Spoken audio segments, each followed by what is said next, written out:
Good morning students.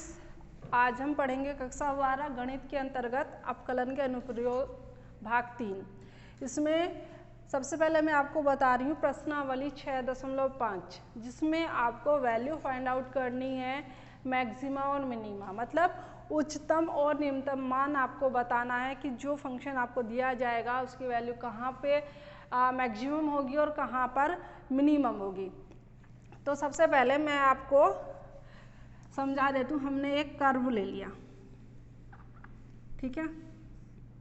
आपको पता है ये एक्स अक्ष होती है और ये वाई अक्ष होती है, ठीक है। अब हमने एक कर्व ले लिया, वो जा रहा है हमारा ऐसे जा रहा है, ये जा रहा है, ये जा रहा है, ऐसे जा रहा है, ठीक है। इस तरह से हमारा कर्व जा रहा है। अब आपको ये बताना है कि यहाँ पे वैल्यू कब निम्नतम और कब उच्चतम बने, कब मैक्सिमा है, कहाँ पर मिनिमा है। तो हम मान लेते हैं जैसे कि ये है, यहाँ पर हमने ले लिया, यहाँ पर x बराबर 1 है। इधर आ गए, हमने ले लिया कि x बराबर ये 4 हो गया। उसके बाद हम इधर आते हैं, हमने ले लिया कि x बराबर 6 हो गया ये हमारा। इधर जाते हैं तो x बराबर हमने 7 ले लिया,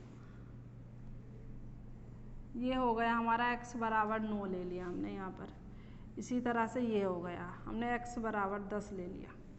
इस तरह से आगे भी है, हमने यहाँ तक ले लिया। उसके बाद अगर आपको पता ऊपर बाई प्लस का होता है, हम यहाँ पर जाते हैं तो हमने यहाँ पर जो पॉइंट है ये y इक्वल्स टू हमने ये 5 पर पहुँच गए। हम यहाँ पर लिया, ऊपर बढ़ा लेते हैं तो ये हमने ले लिया y इक्वल टू 8 पे आ गया। उसके ऊपर ले लिया ये हमारा y इक्वल्स टू 10 पर चला गया। तो आप यहाँ पर देखो कि यहाँ पर दो कंडीशन बन रही है, फॉर मैक्सिमम वैल्यू और मिनिमम वैल्यू।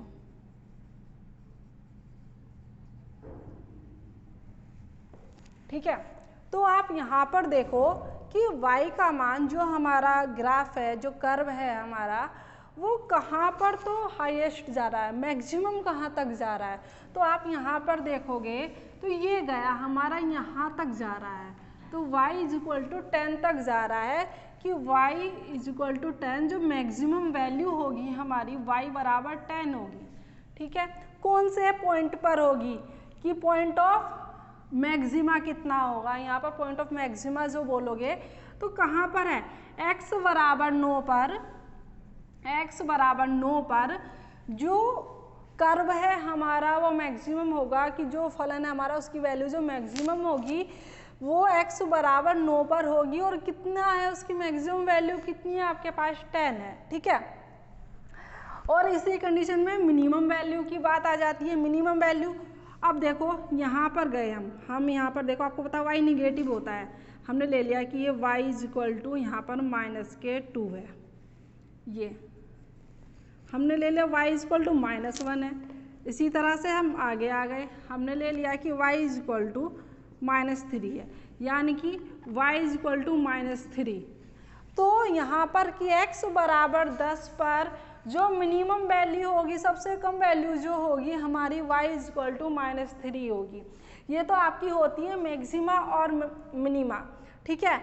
अब मैं इसे थोड़ा सा इसमें थोड़ा ऐड कर देती हूँ। अगर मैं आपको यहाँ पर अंतराल दे दूँ, डोमेन दे दूँ कि भाई आपको ये बताना है 0 से 9 के बीच जो मैक्सिमम वैल्यू होगी वो कितनी होगी, मैक्सिमा कितना होगा। तो 0 से 9 अगर आप जाते हो, 0 से 7 ले लो, सॉरी 0 से 7 आप जाते हो तो मैक्सिमा अगर आप लेते हो तो कितना जा रहा है, y is equal to 8, y is equal to 8। तो यह जब भी आपको डोमेन दिया हो, अंतराल दिया हो और आपसे कहा जाए कि यहाँ पर मैक्सिमम वैल्यू बताइए कितनी होगी, तो वहाँ पर जो मैक्सिमम वैल्यू आपको दिखाई दे रही है कि भाई y बराबर 8 दिखाई दे रहा है, तो उस उच्चतम मान को आप सिर्फ उच्चतम मान नहीं बोलोगे, स्थानीय उच्चतम मान, वो लोकल मैक्सिमम वैल्यू होगी कि आपसे कह दिया कि 0 से 7 के बीच बताइए, तो आपको एक लिमिट दे दी है कि आपको बताया है कि इसमें जो वैल्यू है वो यहाँ से यहाँ तक बतानी है, तो वो लोकल मैक्सिमम वैल्यू होगी, यानी कि स्थानीय उच्चतम मान होगा, ठीक है। इसी तरह से अगर मिनिमम पूछा जाए तो y इक्वल टू -2 आपको यहाँ पर दिया हुआ है, यही तो मिनिमम होगी यहाँ पर। तो यहाँ पर जो ये होगा ये क्या होगा, स्थानीय न्यूनतम मान होगा, ठीक है। लेकिन अगर आपसे कहा जाए कि पूरा कर्व ये आपको दिया है, इसमें ज़्यादा से ज़्यादा यानी कि ये आप बोलोगे निरपेक्ष उच्चतम मान, एब्सोल्यूट मैक्सिमम वैल्यू कितनी होगी कि उससे बड़ा इस ग्राफ में कोई है ही नहीं, तो वो कितना होगा, y इक्वल टू 10 होगा, ठीक है। इस तरह से अगर आपसे मिनिमम पूछा जाए कि एब्सोल्यूट मिनिमम वैल्यू कितनी होगी जो कर्व आपको दिया हुआ है कि उससे कम इसमें है ही नहीं, तो y इक्वल टू -3 होगा। तो ये तो होती है आपके पास मैक्सिमम और मिनिमम वैल्यू, लेकिन हमारे पास क्वेश्चन में ऐसा कुछ नहीं है कि आपसे इस तरह का कुछ पूछा जाए। उसमें तो 2-3 स्टेप आपको दिए जाएंगे जिसमें आपको पूरा क्वेश्चन हो जाएगा, ठीक है। लेकिन इतना ध्यान रखना, इम्पोर्टेंट एक्सरसाइज है, बोर्ड एग्जाम में 100% इसमें से एक क्वेश्चन आपको पूछा जाना है। तो अब हम अपने क्वेश्चन पे आते हैं। अब देखो भाई, हमने ये क्वेश्चन लिया हुआ है और आपसे पूछा है कि इसमें जो ये फलन है ये उच्चतम होगा या निम्नतम मान होगा इसका। तो जितने भी क्वेश्चन आपको इस एक्सरसाइज में करने हैं सबको करने का प्रोसीजर एक सा ही है। सबसे पहले हमें क्या करना है, जो फलन दिया हुआ है ध्यान से देखते रहना कि एफ ऑफ एक्स है, तो हम मान लेते हैं एफ ऑफ एक्स को वाई के इक्वल मान लो, f of x is equal to y, ठीक। तो यहाँ से आपको y बराबर कितना हुआ, 2x - 1 का स्क्वायर प्लस 3। उसके बाद आपको निकालना है इसमें स्टेप 1 जो करना है, स्टेप फर्स्ट में आपको करना क्या है, आपको dy अपॉन dx का मान निकालना है। dy अपॉन dx का मान मतलब इसे डिफ्रेंशिएट करना है, तो डिफ्रेंशिएट करो, 2 आगे आ गया, 2x - 1, लेकिन 2x - 1 का फिर से होगा, यानी कि आपने पढ़ा होगा चेन डिफ्रेंशिएशन, तो 2x - 1 का फिर से होगा, कितना बनेगा, 2x का 2 और -1 0, आगे प्लस 0 नहीं लिखते तो हमने कितना लिख लिया 4, 2x - 1 आपके पास ये वैल्यू बन गई है, ठीक है। उसके बाद आपको करना क्या है, सभी में एक सा करना, ध्यान से देखते रहना। स्टेप सेकंड में करना क्या है, हमें dy अपॉन dx को 0 के बराबर उठा के रखना है। जब हम dy अपॉन dx को 0 के बराबर उठा के रखेंगे तो उससे क्या मिलेगा हमें, उससे मिलेगा हमें x का मान। तो x का मान मिलेगा, तो रखो इसे 4, 2x - 1 = 0, 4 आपका 0 में चला जाएगा, कितना बना 2x - 1 = 0। तो यहाँ से x की वैल्यू कितनी बनी, माइनस का 1 है तो प्लस में जाएगा, 2 गुणा में है तो भाग में जाएगा, तो आपको मिल गया x का मान। अब तीसरा स्टेप क्या करना है,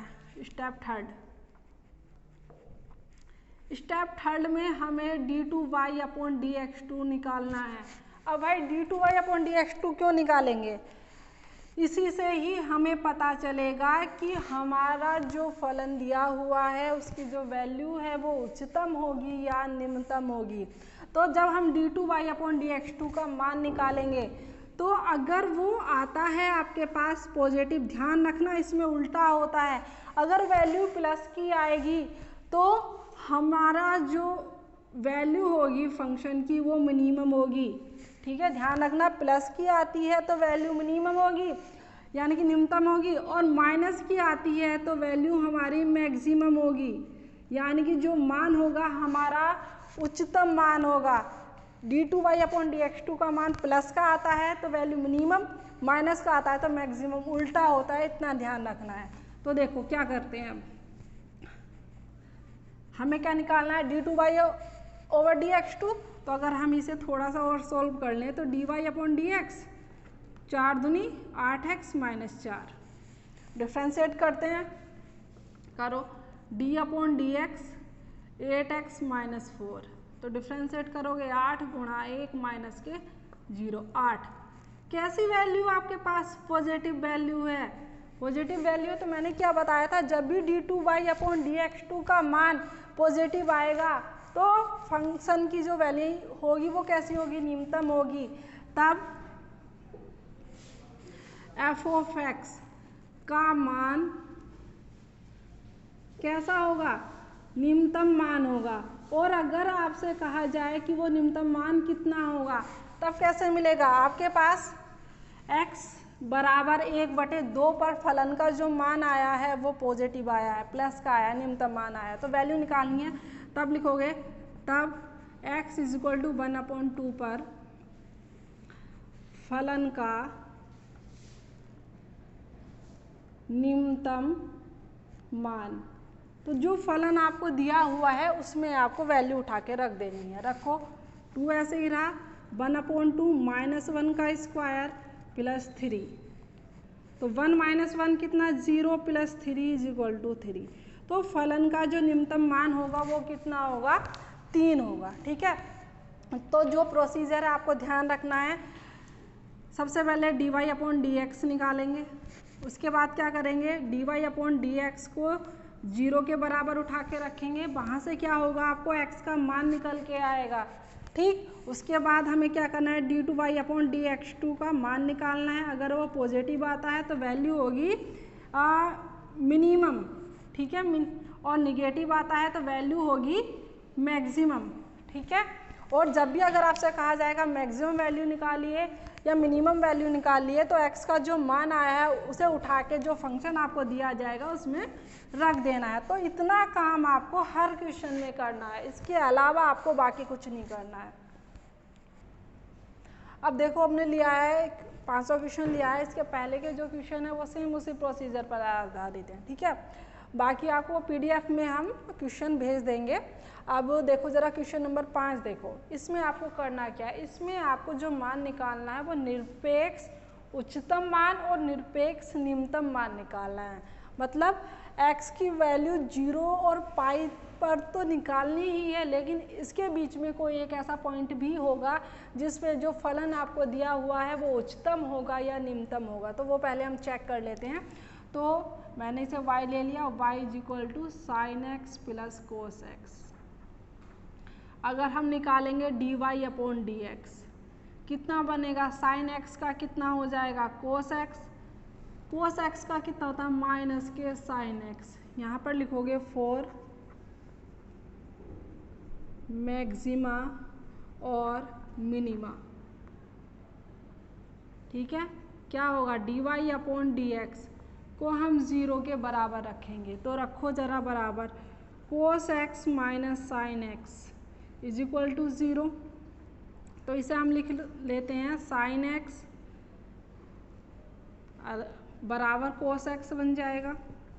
तो कितना बना ये sin x, cos x को नीचे ले आओ, कितना बनेगा 1। तो tan x = कितना बना 1। आपको पता है tan में 1 किसकी वैल्यू होती है, π/4 की वैल्यू होती है। तो यहाँ से आपके पास x का जो मान आया वो कितना आया, π/4। तो ये बिलोंग करता है, यानी 0 से पाई के बीच बिलोंग करता है, यानी कि x बराबर π/4 पर फलन का जो मान है आपके पास मैक्सिमम भी हो सकता है और मिनिमम भी हो सकता है। ठीक है, तो हमें तो उच्चतम और निम्नतम निरपेक्ष मान बताने हैं। तो हमें कुछ नहीं करना, हमें क्या करना है, x बराबर π/4 पर फलन का मान निकालना है, x बराबर 0 पर निकालेंगे और x बराबर पाई पर निकालेंगे। फिर उन तीनों में से हम देखेंगे कि सबसे ज़्यादा मैक्सिमम वैल्यू कहाँ पर है और मिनिमम वैल्यू कहाँ पर है। तो लिखो x = π/4 पर। तो π/4 कितना बनेगा आपके पास, रख दो वैल्यू, sin π/4 + cos π/4। आपको पता है sin 45 का मान कितना होता है, 1/√2 इसे प्लस ये कितना होता है 1/√2, कितना हुआ 2/√2, कुल मिला के √2 बना। ठीक है, किस पर, π/4 पर। इसी तरह से हमें x बराबर 0 पर f(0) तो कितना बनेगा, sin 0 + cos 0। आपको पता है sin 0 का मान 0 होता है, cos 0 का मान 1 होता है, कितना बना 1। उसके बाद x = पाई पर। ठीक है, तो f(π) तो कितना बनेगा sin π + कोस पाई। आपको पता है साइन पाई का मान 0 होता है, कोस पाई का मान -1 होता है, तो माइनस के 1। तो 3 वैल्यू आपके पास है। अब इन तीनों में से आपको बताना है निरपेक्ष उच्चतम मान, मतलब कि जो वैल्यू आपके पास मैक्सिमम आ रही है प्लस की जो आ रही है उसमें सबसे बड़ी वैल्यू कौन सी है, तो √2। तो ये कौन सा मान होगा, ये होगा आपके लिए निरपेक्ष उच्चतम मान कि x बराबर π/4 पर निरपेक्ष उच्चतम मान √2 है। ठीक है, उसी तरह से निरपेक्ष निम्नतम मान जिससे छोटा कोई नहीं हो इसमें कितना है -1।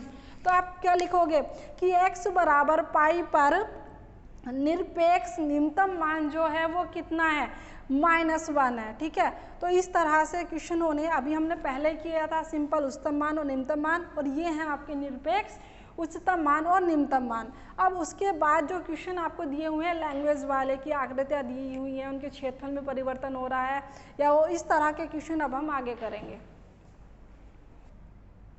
क्वेश्चन नंबर 14 है आपके पास कि आपसे कहा है कि आपको ऐसी दो संख्याएं बतानी है, x y उन्होंने ली है कि x + y तो बराबर है 60 के और xy³ का मान जो है वो उच्चतम है। तो आपको इन दोनों कंडीशन का यूज़ करके आपको वो संख्याएं मतलब x और y का मान बताना है कितना होगा। ठीक है, तो सबसे पहले हम मान लेते हैं कि माना इसे हम a मान लेते हैं, x और y में तो दिया हुआ है फलन, तो a मान लिया, a बराबर है xy³ के। ठीक है, इक्वेशन नंबर 1 डाल दो। आपको दिया क्या है, आपको दिया है x + y = 60। तो आप यहाँ से चाहे तो x का मान निकालो चाहे y का मान निकाल लो। तो ध्यान दो, अगर हम यहाँ से y की वैल्यू निकालते तो क्यूब में जाके खुलेगा, तो जिससे आसान बने हमारा वो कर लेते हैं। हम यहाँ से x का मान निकाल लेते हैं। x बराबर कितना बना 60 प्लस के y है तो माइनस में चले गए। क्या करो समीकरण 1 में रखने पर,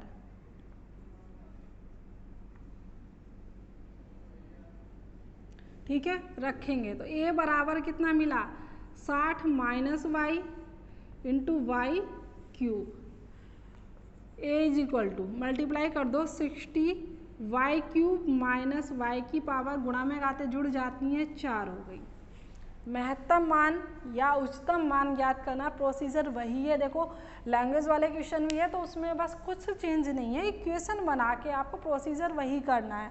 तो क्या करेंगे, हम क्या निकालेंगे dA/dy निकालो। तो 60 तो ऐसे ही रहा, डिफ्रेंसिएशन करेंगे 3y² माइनस के 4y की पावर क्यूब हो जाएगी। तो कितना बना 180 y² माइनस 4y3। ये क्या मिला आपको dA/dy। ठीक है, उसके बाद क्या करते हैं हम dA/dy को बराबर रखेंगे 0 के। क्यों 4 हमें तो मैक्सिमम वैल्यू के लिए ही करना है, तो हम तो मैक्सिमम ही लिखेंगे। अब मैक्सिमम वैल्यू, ठीक है dA/dy बराबर 0, तो इसे 0 के बराबर रखेंगे। रखो 180 y² माइनस के 4y3 बराबर 0। सबसे पहले आपको दिखाई दे रहा है यहाँ से भी 4 कॉमन है आपका और यहाँ से भी 4 कॉमन है। दूसरी बात y2 कॉमन है, तो 4 कॉमन लेंगे मतलब भाग करना, 4 चौक 16 और 4 पंजे 20। y² तो बाहर आ गया 45 माइनस 4 बाहर गया, कितना बनेगा y² भी तो गया तो y बना। तो यहाँ से आपके पास y के 2 मान मिल गए। जब आप इसे 0 के बराबर रखोगे तो y का मान 0 बनेगा, लेकिन हम इसे नेगलेक्ट कर देंगे। क्यों, क्योंकि आपसे कहा हुआ है कि ऐसी दो संख्याएं हैं जिन्हें जोड़ के आपका 60 आ रहा है। यानी कि आपसे क्वेश्चन में क्लियर कर दिया है कि उसमें जो संख्याएं हैं उनकी जो वैल्यू है उसमें से कोई एक संख्या 0 नहीं है, तो इसे मान्य कर दिया। उसके बाद जब आप रखोगे 45 माइनस y को 0 के बराबर, तो यहाँ से y का मान कितना आया 45। इसका मतलब हम जो वैल्यू चेक करेंगे वो अगर y बराबर 45 पर मैक्सिमम आ जाती है तो आपकी जो संख्या होगी एक उनमें से कितनी होगी 45 होगी। लेकिन पहले हमें चेक करना है कि क्या इस पर जो फलन है जो हमारी कंडीशन बन रही है ये मैक्सिमम है या नहीं है। तो उसके लिए हमें क्या निकालना पड़ेगा d2A/dy dy2 निकालेंगे हम। ये दिया हुआ है, करो डिफ्रेंशिएट। तो 180 तो ऐसे ही रहा, इसका बनेगा 2y, ठीक है, माइनस 4 तिया 12 y की घात 2। सोल्व करोगे कितना बना है, 360y माइनस 12y स्क्वायर, ठीक है। अब आपको करना क्या है, y बराबर 45 पर चेक करना है। आप लिखोगे y इक्वल टू 45 पर, तो d2a अपॉन dy2, तो 360 गुणा 45 माइनस 12 गुणा 45 की घात 2, ठीक है।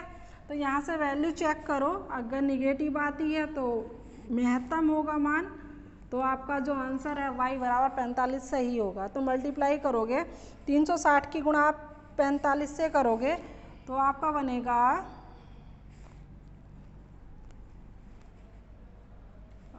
नहीं, ये बनेगा 16,200 माइनस इसकी गुणा करोगे ये बनेगा 0, ठीक है। जब आप माइनस करोगे, माइनस के ज़्यादा हैं तो माइनस के बचेंगे, कितने बनेंगे 8,100। निगेटिव आई वैल्यू आपके पास, जब ये वैल्यू निगेटिव आई है तब क्या लिखोगे, अतः y इक्वल टू 45 पर मान कैसा होगा, उच्चतम होगा। इसका मतलब क्या हुआ, इसलिए y बराबर तो कितना हुआ 45, और x का मान निकालेंगे तो x का मान क्या होगा, लिखोगे तब x बराबर कितना है 60 माइनस 45 बराबर 15। तो यहाँ से x बराबर तो मिला आपको 15 और y बराबर कितना मिला आपको 45। ये आपका आंसर होगा कि ऐसी दो संख्याएं क्या होंगी, 15 और 45 होंगी, ठीक है। तो करना क्या है, कुछ नहीं करना, बस आपको समीकरण बनाकर लेके आनी है जहाँ से आपको डिफ्रेंशिएट करना है, यानी जिसका मान आपको मैक्सिमम या मिनिमम बताना है। तो जैसे ही आपके पास a मिल गया, क्योंकि आपको इसकी वैल्यू ही कहा था उच्चतम है, इसके लिए ही करना था, तो ये हमने कर दिया, ठीक है। प्रोसीजर वही है, डी अपॉन डी वाई निकाला, फिर उसे 0 के बराबर उठा के रखा, वहाँ से y का मान निकाला, फिर उसे d2a अपॉन dy2 में उठा के रखा, बात यानी कि जो वैल्यू है वो आपकी निगेटिव आई, तो कंडीशन आपकी वेरीफाई हो गई कि मान जो है वो उच्चतम है, ठीक है। और उसके बाद y की वैल्यू 45 है, तो यहाँ पर उठा के रख दिया आपने, तो x का मान निकल गया, ठीक है। ये क्वेश्चन आपका यहाँ पे कंप्लीट होता है। अब देखो क्वेश्चन नंबर 17 आपको दिया हुआ है, कहा है 18 सेंटीमीटर भुजा के टिन के किसी वर्गाकार टुकड़े से प्रत्येक कोने पर एक वर्ग काटकर तथा इस प्रकार बने टिन के फलकों को मोड़कर ढक्कन रहित एक संदूक बनाना है। काटे जाने वाले वर्ग की भुजा कितनी होगी जिससे संदूक का आयतन जो है वो उच्चतम हो। कि आपको एक वर्गाकार टुकड़ा दिया हुआ है,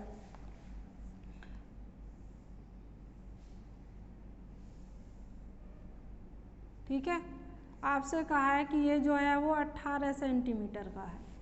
अब इसमें से क्या किया, कोनों पे से वर्ग काट दिया, ये इस तरह से काट दिया, ऐसे ही इधर से काट दिया, इसी तरह से यहाँ से काट दिया। हमने मान लिया कि जो x काटा है ये x है, वर्गाकार है तो x ही होगा ये, ठीक है। तो जब हमने काटा इस तरह से और जो आकृति मिली हमें, जैसे ये कट गए, तो जब आप इसे काटोगे तो ये ही हिस्सा तो आपका ऊपर जाएगा, मतलब जो ऊंचाई बनेगी उस टिन के संदूक की जो ऊंचाई बनेगी, तो ये x काटा है, इसे ही तो फोल्ड करोगे, यही तो आपका ऊपर जाएगा, तो जो वो ऊंचाई बनेगी वो कितनी रहेगी, वो x रहेगी आपके पास। और लंबाई और चौड़ाई की अगर हम बात करते हैं, पूरा 18 सेंटीमीटर है ये, ठीक है। जब x इधर से गया, x इधर से गया, तो कितना बचा ये यहाँ पर 18 माइनस x इधर से निकाल दो, तो x इधर से तो 2x, इतना बना नहीं बना, ठीक है। इसी तरह से पूरी लंबाई ये आपकी 18 सेंटीमीटर थी, ये यहाँ से लेके यहाँ तक, x इधर से निकाल दो, x इधर से निकाल दो, तो 18 माइनस के 2x बनेगा नहीं बनेगा, ठीक है। ये बन गया आपके पास। अब देखो क्वेश्चन नंबर 17 है, तो आप लिख लो, माना काटे गए वर्ग की भुजा आपने लिख ली 1 सेंटीमीटर है, ठीक है। और वर्गाकार टुकड़े की लंबाई कितनी दी थी? वर्गाकार टुकड़े की भुजा कितनी दी थी? 18 सेंटीमीटर। तब संदूक के लिए लेंथ कितनी हो जाएगी? 18 माइनस के 2x। इसी तरह से उसकी चौड़ाई वृत्त कितनी हो जाएगी? 18 माइनस के 2x सेंटीमीटर। और उसकी ऊंचाई h कितनी बनेगी? x काटा है ना, जो ये फोल्ड किया x, यही भाग तो ऊपर जाएगा आपका, तो ये कितनी बन गई? 1 सेंटीमीटर बन गई, ठीक है। बात आपसे कही है आयतन के लिए पूछा है कि संदूक का आयतन उच्चतम होना चाहिए, यानी v बराबर, तो कितना होगा? लंबाई गुणा चौड़ाई गुणा ऊंचाई, LVH, यही तो होता है। तो कितना बना ये? 18 माइनस के 2x, 18 माइनस के 2x और इंटू x। अब देखो 2 यहाँ से कॉमन है, 2 यहाँ से कॉमन है, तो 2 गुणा 2 कॉमन बन गया। यहाँ से कितना बना? 9 minus x, 9 minus x into x, कितना हुआ? 4। और ये x, ये कितना बना? 9 माइनस एक्स का होल स्क्वायर। तो देखो भाई, अगर आप ऐसा डिफ्रेंशिएट करोगे तो आपको डिफ्रेंशिएशन थोड़ा टिपिकल हो जाएगा। क्या 2 फंक्शन लेके करना पड़ेगा? तो क्या करते हैं, हम इस स्क्वायर को खोल लेते हैं a माइनस बी के होल स्क्वायर से। तो कितना बना? 81 प्लस एक्स स्क्वायर माइनस 9 दूनी 18x। तो यहाँ से v इज इक्वल टू कितना बना? 4 ऐसे ही रहेगा, x की मल्टीप्लाई कर दो अंदर, 81x plus x cube minus के 18x की घात 2। अब आपको जो चेक करना है वो आयतन को चेक करना है कि ये महत्तम है या निम्नतम है। तो आपको करना क्या है? प्रोसीजर वही है। क्या करोगे? सबसे पहले dv अपॉन dx निकालोगे, फिर क्या करोगे? dv अपॉन dx को 0 के बराबर उठा के रखोगे, वहाँ से आप x का मान निकालोगे, फिर उस x की वैल्यू को आप dv अपॉन dx2 में उठा के रखोगे। और बात हो रही है महत्तम की, आपसे कहा है कि आयतन जो है महत्तम है, तो इसका मतलब d2v अपॉन dx2 का जो मान है वो निगेटिव आना चाहिए। अगर निगेटिव आएगा तो ही तो आपका जो आयतन है वो महत्तम होगा। अगर x, सपोज करो यहाँ से x की 2 वैल्यू आपके पास बनती हैं, एक पर वैल्यू पॉजिटिव आती है और एक पर निगेटिव आती है, तो जहाँ पर निगेटिव आ रही है x का वो मान सही होगा आपका, ठीक है। तो सबसे पहले हम क्या निकालते हैं? dv upon dx। 4 ऐसे ही रहा आपके पास, 81x, x का तो 1 हो गया, सीधे सीधे लिख दो 81 गुणा 1, एक्स क्यूब का 3x स्क्वायर बनेगा माइनस 18 ऐसे ही रहा, एक्स स्क्वायर का कितना हुआ? 2x। तो यहाँ से आपको dv अपॉन dx कितना मिला? 4 ऐसे ही रहा, 81 plus 3x square minus 36x, ठीक है। अब देखो यहाँ से आपके पास कुछ कॉमन बन रहा है। देखो 81 3 से ये भी विभाजित हो रहा है, ये भी हो रहा है और ये भी, तो यहाँ से क्या किया हमने? 3 कॉमन ले लिया, 27 बचा प्लस एक्स स्क्वायर बचा माइनस के 12x बचेगा। तो यहाँ से dv अपॉन dx कितना मिला आपको? 4 या 12 क्रम से लिखते हैं तो एक्स स्क्वायर माइनस के 12x प्लस के कितने बने? 27। dv अपॉन dx पहला स्टेप आपका क्लियर हो गया यहाँ पर। उसके बाद क्या करेंगे? आप लिखोगे फॉर मैक्सिमम वैल्यू। क्या करते हैं? dv अपॉन dx को बराबर रखते हैं 0 के, तो रखो बराबर। तो ये हुआ आपके पास 12 x square minus 12x plus के 27 बराबर 0। 0 में गया, बना एक्स स्क्वायर माइनस के 12x प्लस के 27 बराबर 0। 27 के ऐसे टुकड़े जिसे जोड़ के 12 आ जाए, 9 या 27 प्लस करके आने हैं तो ध्यान रखो, और माइनस के आने हैं तो सीधे सीधे कर सकते हैं, x तो दोनों में आएगा, प्लस करना है ना, यानी चिन्ह एक सा रहेगा, जोड़ के माइनस के आए तो माइनस का 9 और माइनस के 3, देख लो माइनस माइनस प्लस, 9 या 27 माइनस के 9 और माइनस के 3 माइनस के 12, ठीक है। कंपेयर करोगे तो देयर इम्प्लाइज यहाँ से x की 2 वैल्यू मिल गई। जब आप x बराबर -9 को 0 के बराबर रखोगे तो x बराबर 9, और जब x बराबर -3 को आप 0 के बराबर रखोगे तो x बराबर 3। अब बात आती है यहाँ पर x के 2 मान आ गए आपके पास, कौन सा इसमें से सही होगा? क्योंकि काटे गए जो वर्ग है हमारा उसकी भुजा या तो 9 सेंटीमीटर होगी या 3 सेंटीमीटर होगी, लेकिन सही कौन सा होगा? पूरे वर्ग के टुकड़े की लंबाई आपको 18 सेंटीमीटर दी हुई है और दोनों कोनों से काटा है। अगर आप 9 इधर से काट दोगे 9 इधर से काट दोगे, बचा क्या? इसका मतलब x बराबर 9 जो होगा ये हमारा अमान्य होगा। अब हमें जो चेक करना है वो x बराबर 3 के लिए करना है कि x बराबर 3 पर आयतन का मान उच्चतम आएगा। इसका मतलब जो काटा गया वर्ग है उसकी भुजा 3 सेंटीमीटर होगी। ठीक है, तब लिखोगे d2b/dx2 की वैल्यू फाइंड आउट करेंगे तो आ जाओ यहाँ पर, तो 12 तो ऐसे ही रहा, x स्क्वायर का डिफरेंशिएशन करोगे 2x माइनस के 12 इंटू 1 27 का 0 हो जाएगा, 2x माइनस के 12, ये d2b/dx2। लेकिन आपको चेक किसके लिए करना है? यहाँ पर लिख लो x बराबर 3, तो 12 2 3 6 माइनस 12 तो कितना बना? 12, 6 माइनस 12 12, 12 6 में से आप 12 माइनस कर रहे हो, माइनस के 6 मान 12 6 72। वैल्यू कैसी आई? निगेटिव। और आपको मैंने बताया कि जब d2b/dx2 की वैल्यू निगेटिव आती है तो जो मान होता है वो कैसा होता है? मैक्सिमम होता है। तो आप लिखोगे आयतन, चूंकि आयतन x बराबर 3 पर कैसा है? महत्तम है, महत्तम है। अतः काटे गए वर्ग की भुजा, काटे गए वर्ग की भुजा कितनी होगी? 3 सेंटीमीटर। ये आपका आंसर होगा। ठीक है, प्रोसीजर सभी में वही है। ठीक है, कंडीशन के अनुसार आपकी जो समीकरणें हैं वो बदल गई हैं। किसी में आपसे आयतन के लिए कह दिया, किसी में संख्याएं पूछ ली कि उनके गुणनफल के लिए कह दिया महत्तम या निम्नतम है, किसी में आपसे क्षेत्रफल के लिए कह देंगे, आगे आकृति आएंगी, आपके पास शंकु आएगा, बेलन आएगा। ठीक है, आकृति चेंज हो रही है लेकिन कंडीशन वही है। फॉलो सभी में आपको ये 3-4 स्टेप करने हैं। ठीक है, अब देखो क्वेश्चन नंबर 20 दिया हुआ है, आपसे कहा है सिद्ध कीजिए कि प्रदत्त पृष्ठ एवं महत्तम आयतन के बेलन की ऊंचाई आधार के व्यास के बराबर होती है। महत्तम आयतन के बेलन की ऊंचाई, इसका मतलब एक आपको बेलन दिया हुआ है,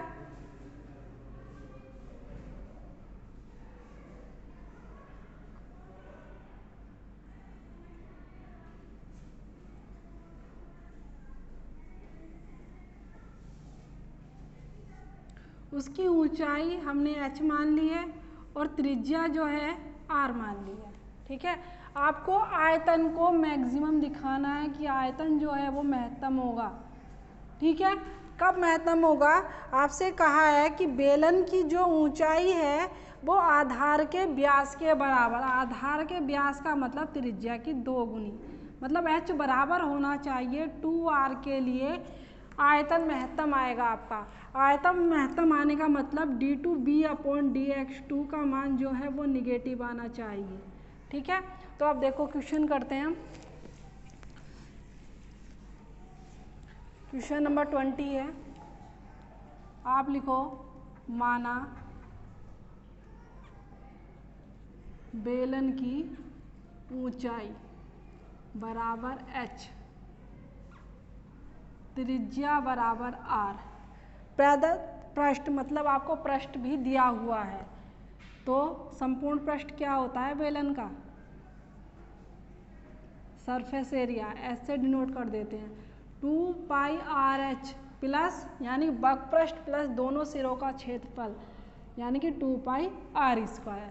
ठीक है, यहाँ से अगर आप h का मान निकालना चाहो, क्योंकि जब हम क्वेश्चन को आगे सोल्व करेंगे महत्तम आयतन के लिए तो डिफरेंशिएट जब हम करेंगे या तो उसे हम h में कर सकते हैं या r में कर सकते हैं। तो यहाँ से आप चाहे तो r का मान निकाल लो और चाहे h का निकाल लो, क्योंकि जो हमें रिलेशन बताना है वो ऊंचाई में और त्रिज्या में बताना है। तो अगर हम यहाँ से r का मान निकालेंगे तो बड़ा टिपिकल सा आ जाएगा। तो यहाँ से हम h का मान निकाल लेते हैं, सीधे सीधे निकल जाएगा। कैसे? 2 पाई आर एच बराबर s प्लस का है तो माइनस में गया होगा 2 पाई आर स्क्वायर, और h बराबर कितना होगा आपके पास s minus 2 pi are square upon 2 pi R, ये h की वैल्यू हो गई। ठीक है, उसके आगे आयतन v बराबर कितना होता है pi are square h, b is equal to pi are square ऐसे ही रहा आपके पास, h का मान रख दो उठा के s minus 2 pi are square upon 2 pi R. अब देखो यहाँ से आयतन कितना बना, पाई से पाई कैंसिल, इससे ये कैंसिल, तो r अपॉन 2, ये 2 बाहर ले लिया मैंने, s माइनस के 2 पाई आर स्क्वायर। तो v इज इक्वल टू अंदर अगर हम मल्टीप्लाई करते हैं तो कितना बनेगा s into R upon 2, minus 2 से 2 कैंसिल हो जाएगा, पाई आर 2 और 1 3 क्यूब, इतना बन गया। अब बात हुई है महत्तम आयतन की, तो जाहिर सी बात है वही प्रोसीजर फिर से करना है, D B upon D R, फिर 0 के बराबर उठा के रखेंगे, फिर D two B upon D R two निकालेंगे। तो सबसे पहले हम लिखेंगे D B upon D R, तो आर के रेस्पेक्ट में डिफ्रेंशिएट कर रहे हैं तो एस अपॉन 2 ऐसे ही रहेगा, आर का 1 हो गया, माइनस पाई ऐसे ही रहा, आर क्यूब का 3r स्क्वायर हो गया। तो यहाँ से आपको D B upon D R कितना मिला, S upon 2 minus 3 pi are square, 3 pi are square. ठीक है, तब आप लिखोगे महत्तम मान के लिए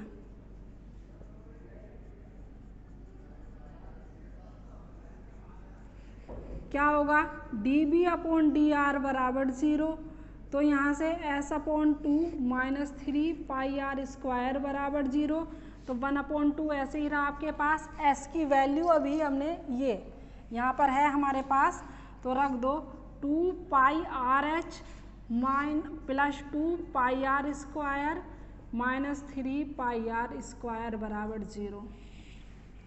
अगर हम इस 2 की अंदर गुणा करते हैं तो 2 यहाँ पर भी है, दोनों जगह से कैंसिल, कितना बना आपके पास pi are h plus pi are square minus 3 pi are square बराबर 0। तो पाई आर एच माइनस के ज़्यादा है ना 3 पाई आर स्क्वायर, प्लस के तो माइनस के 2 पाई आर स्क्वायर बराबर 0। कितना बना, पाई आर एच माइनस का है तो प्लस में जाएगा, पाई से पाई कैंसिल, आर से आर कैंसिल, यहाँ से h बराबर क्या मिल गया 2r, यानी त्रिज्या का 2 गुना आ गया कि जो ऊंचाई है वो व्यास के बराबर आ गई। बस हमें क्या चेक करना है, D two B upon D R two का मान अगर नेगेटिव आ जाता है तो जो वैल्यू है हमारी, जो कंडीशन है ये हमारी वेरीफाई हो जाती है। तब आप लिखोगे D two B upon D R two, तो डी अपॉन डी आर,